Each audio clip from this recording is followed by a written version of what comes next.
Hello friends, मी भावना. माझ्या चॅनलमध्ये मी तुम्हा सर्वांचे मनापासून स्वागत करते. कसे आहात तुम्ही सर्व? आय होप तुम्ही सर्व आनंदात असाल. स्वामींच्या कृपेने तुमच्या सगळ्या चांगल्या इच्छा पूर्ण होईल. आजचा दिवस तुम्हाला खूप छान आणि आनंदाचा जाऊ.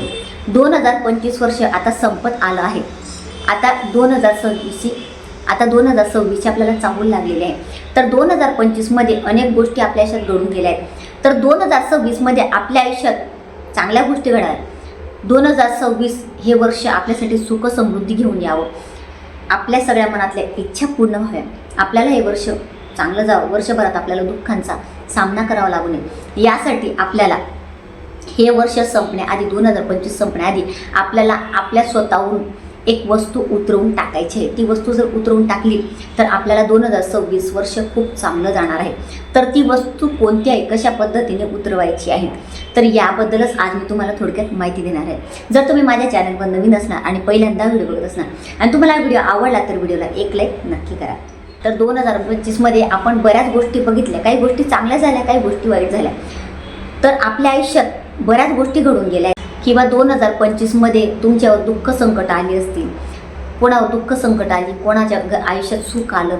सुखपेक्षा बघा दुःख संकटच जास्त येतात किंवा अडचणींचा आपल्याला सामना करावा लागतो. पैशांचे प्रॉब्लेम असतात, आरोग्यांच्या समस्या असतात, काही ना काही प्रॉब्लेम असतात. तर 2025मध्ये तुम्ही फेस केलं असेल. बऱ्याच जणांच्या आयुष्यात अशा गोष्टी घडल्या असतील किंवा नजरबाधा, करणीबाधा. आता 2025मध्ये आपल्यावर त्या गोष्टी झाल्या असतील किंवा निगेटिव्हिटी कुठून तरी यावर्षी आली असेल. तर या गोष्टींमुळे काय होतं, आपल्याला खूप मनस्ताप होतो. तर या गोष्टी तुमच्या बाबतीत झाल्या असतील मागच्या वर्षी, म्हणजे यावर्षी या गोष्टीचा सामना तुम्हाला करावा लागला. तर आता असं आपल्याला वाटत असं, तुम्हालाही वाटत असेल की आता हे 2026 वर्ष तरी मला चांगलं जावं. तर यासाठी आपल्याला ही एक छोटीशी गोष्ट करायची आहे. तर आपल्याला यासाठी काय करायचं आहे, एक वस्तू आपल्या स्वतःवरून आपल्याला ओवाळायची आहे किंवा उतरवायची आहे. तर ती वस्तू कोण कोण उतरवू शकतं. आता आपल्या घरात 4 व्यक्ती असतात, 6 व्यक्ती असतील. प्रत्येकासाठी तुम्ही करू शकता, कारण आता पुढचं वर्ष आपल्याला चांगलंच बघायचं आहे. प्रत्येकाच्या आयुष्यात सुख यावं, आपल्याला हीच गोष्ट पाहिजे. तर आता ह्या वर्षी आपल्याला दुःखांचा सामना करावा लागू नये. आपल्या घरात सुख समृद्धी, आपल्यामधली सगळी निगेटिव्हिटी निघून जावी. कोणाची वाईट दृष्टी आपल्याला या वर्षात लागली असेल तर पुढच्या वर्षी ती लागू नये. पुढचं वर्ष चांगलं जावं यासाठी आपल्याला ती गोष्ट करायची आहे. तर आता तुमच्या घरात जितक्या व्यक्ती असतील तितके तुम्हाला कापूर घ्यायचे. कापूर म्हणजे कसे घ्यायचे की म्हणजे आता एका व्यक्तीसाठी 7 कापूर घ्यायचे.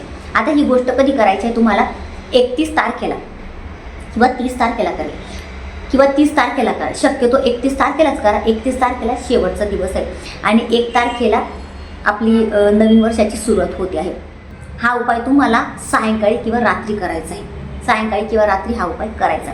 तर ही गोष्ट करण्यासाठी सुतक विटाळ काहीच बघायची गरज नाही. 7 कापूर घ्यायचे. भीमसेनी कापूर घ्या. शक्यतो भीमसेनी घ्या. नसतील तुमच्याकडे तर साधे घेतले तरी चालेल. पण भीमसेनी कापरामध्ये निगेटिव्हिटी खेचून घेण्याची तेवढी क्षमता असते. ते अधिक पॉवरफुल असतात, जास्त पॉवरफुल असतात ते. तर शक्यतो भीमसेनी कापराचे 7 वड्या घ्या, 7 तुकडे, आणि ते आपल्या उजव्या हातात घ्यायचे आहेत. आणि उजव्या हातात घेताना आपल्याला माहिती आहे की पायापासून आता उभं राहायचं. आता तुमची स्वतःची तुम्हाला नजर काय, म्हणजे तुमचे स्वतःचे 7 वेळा तुम्हाला ओवाळायचं आहे. आता जर तुम्हाला स्वतःहून ओवाळायचं आहे तर स्वतः करा किंवा दुसऱ्यांना सांगा तुम्ही करायला. तर आता आपण जेव्हा कोणाची दृष्ट काढतो बघा, तर आपण काय करतो, डाव्या बाजूने करतो, म्हणजे क्लॉकवाईज. डाव्या बाजूने पायापासून तर डोक्यापर्यंत आपण उतरवत असतो. तर तुम्हाला काय करायचं आहे, आपल्याला अँटी क्लॉकवाईज करायचं आहे, म्हणजे उलट्या दिशेने. म्हणजे आता डाव्या बाजूने न करता उजव्या बाजूने, उजव्या बाजूपासून पायापासून तर डोक्यापर्यंत 7 वेळा ते कापराचे जे 7 तुकडे ते 7 वेळा तुम्हाला ओवाळायचे आहे. 7 वेळा ते कापराचे तुकडे अँटी क्लॉकवाईज तुम्हाला उतरवायचे आहे. आता हे उतरवल्यानंतर तुम्हाला ते कापराचे तुकडे एक पुडी करा, कागदाची पुडी करा किंवा मग एखादी तुमच्याकडे झिपलॉकची पिशवी असेल त्यात टाका आणि ते कापूर तुम्हाला तुमच्या उशीच्या खाली ठेवायचे.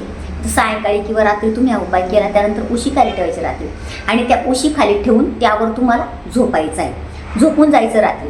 आणि रात्रभरात काय होईल की म्हणजे त्यावर तुम्ही डोकं ठेवून झोपणार आहात तर काय होईल की रात्रभरात तुमचं जे काही, म्हणजे मागच्या वर्षाची जी काही निगेटिव्हिटी तुमच्यामध्ये आली होती, जे काही गोष्टी तुमच्या वाईट होत्या, तुमच्यामध्ये काही वाईट गुण होते, ते सगळे त्या कापरात जाणार आहेत. ती निगेटिव्हिटी सगळी त्या कापडामध्ये जाणार आहे. आणि सकाळी उठायचं, उठल्यानंतर ब्रश करायचं आणि आंघोळ करायचं आणि काहीच करायचे नाही. ते 7 कापडाचे तुकडे जे तुम्ही ठेवले ते उचलायचे उशी खालून आणि तुमचा जो मेन डोअर असतो आपला मेन डोअर त्याच्या बाहेर ते 7 कापूर एका डिशमध्ये तुम्हाला जाळायचे आहे. किंवा तुम्हाला नसेल शक्य तर तुमची बाल्कनी असेल, बाल्कनी पण तुम्ही जाळू शकता. अशा पद्धतीने करायचं. आता हे तुमच्यासाठी केलं तुम्ही.